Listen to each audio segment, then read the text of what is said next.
नमस्कार मंडळी. आजचा व्हिडिओ वंचित बहुजन आघाडीच्या भूमिकेविषयी आहे.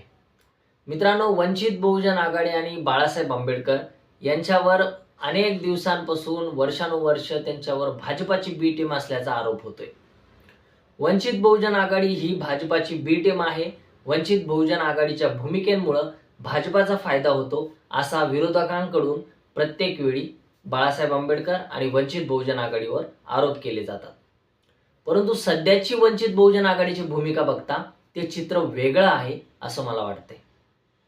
याचं मागचं कारण असं आहे मित्रांनो, की जे विरोधक असू द्या किंवा सेक्युलर जे मतवादी आहेत, जे सेक्युलर मतावर आपलं राजकारण चालवतात, सेक्युलर मतासाठी आपलं राजकारण पुढे नेतात, त्या प्रत्येकांसाठी वंचित बहुजन आघाडीने सध्याची जी भूमिका घेतलेली मित्रांनो, ती म्हणजे ओबीसीचं ताट वेगळं आरक्षणामध्ये आणि मराठा समाजाचं ताट वेगळं अशी त्यांनी ठोस भूमिका घेतलेली. आणि मराठा समाजासाठी जे लढतायत मनोज जरांगे पाटील यांना त्यांनी सरळ विरोध केलाय, की मनोज जरांगे पाटलांची जी मागणी आहे तिला आमचा विरोध आहे. वंचित बहुजन आघाडी या भूमिकेचा विरोध करते की मराठा समाजाला ओबीसी मधून आरक्षण द्यावं. आणि त्यामुळेच 25 जुलैपासून ओबीसी बचाव आरक्षण बचाव मोर्चा हा वंचित बहुजन आघाडीने आयोजित केला होता आणि उद्या औरंगाबादमध्ये त्याची सांगता आहे. आरक्षण बचाव यात्रा. मित्रांनो, ही जी यात्रा काढली ह्या यात्रेमध्ये फोकस ओबीसीवर केलेला आहे. ओबीसीचं आरक्षण वाचलं पाहिजे या भूमिकेशी वंचित बहुजन आघाडी सहमत आहे. आणि वंचित बहुजन आघाडी एकमेव राजकीय पक्ष आहे की जिने आपली भूमिका स्पष्ट केली. त्यांनी भूमिका अशी स्पष्ट केली की मराठा समाजाला ओबीसी मधून आरक्षण देता कामा नये.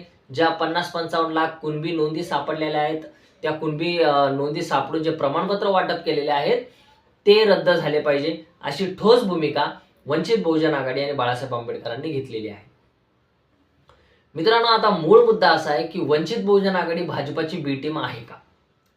तर सध्याची जी भूमिका घेतली वंचितनी ओबीसींच्या समर्थनात, ओबीसी हा सगळ्यात मोठा जर कोणाला ओबीसी वर्ग जर सगळ्यात जास्त जर वोटिंग कोणाला करत असेल तर भारतीय जनता पार्टीला करतो. ओबीसी पूर्णपणे भारतीय जनता पार्टीच्या मागे आतापर्यंत उभा राहिलेला आहे.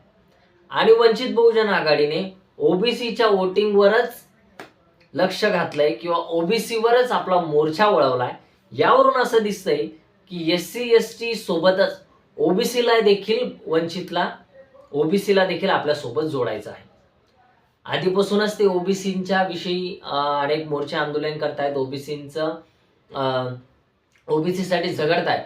परंतु जी आता यात्रा काढली आहे महाराष्ट्रभर, जवळपास 22 जिल्ह्यामधून ही यात्रा गेली आहे, यामध्ये त्यांनी ओबीसीवर फोकस केलाय. आणि ओबीसीसाठी वेगळं आरक्षण ओबीसीचं जे आरक्षण आहे ते टिकलंच पाहिजे आणि मराठा समाजाला वेगळं आरक्षण दिलं पाहिजे अशी वंचितची भूमिका आहे.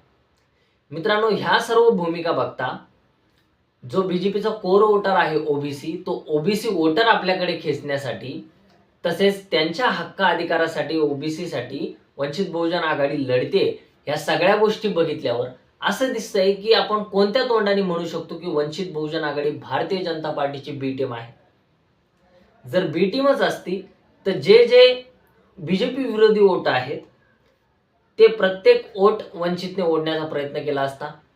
परंतु ओबीसी हा बीजेपीचा कोर वोटर आहे आणि त्या वोटिंगला कुठेतरी छेद लावण्याचं काम वंचित बहुजन आघाडी करते. यावरून असं दिसतंय की वंचित बहुजन आघाडी एक स्वतःचं राजकीय अस्तित्व निर्माण करू पाहतीये. कुठल्याही पक्षाची ती बी टीम नाही असं सध्या तरी दिसतंय आणि मला देखील तेच वाटतंय. ज्या प्रकारे प्रत्येक राजकीय पक्ष आपला पक्ष मोठा करण्यासाठी प्रत्येक नेता प्रयत्न करत असतो, त्या प्रकारचेच प्रयत्न वंचित बहुजन आघाडीचे नेते बाळासाहेब आंबेडकर आणि त्यांचे कार्यकर्ते करतायत असं सध्या तरी दिसतंय. त्यामुळं वंचित बहुजन आघाडी भारतीय जनता पार्टीची बी टीम आहे असं मला सध्या तरी वाटत नाही. तुम्हाला काय वाटतं मित्रांनो, की वंचित जी आत्ताची भूमिका यावरून तरी स्पष्ट होते की वंचित बहुजन आघाडी बीजेपीची बी टीम नाही. तर तुम्हाला काय वाटतं मित्रांनो, की वंचित बहुजन आघाडी बी टीम आहे का? आणि आहे तर ते कसं, ते देखील कमेंटमध्ये जरूर कळवा. व्हिडिओ आवडला असेल तर लाईक करा, चॅनलला सबस्क्राईब करायला विसरू नका. भेटूयात नव्या व्हिडिओमध्ये. धन्यवाद. जय हिंद.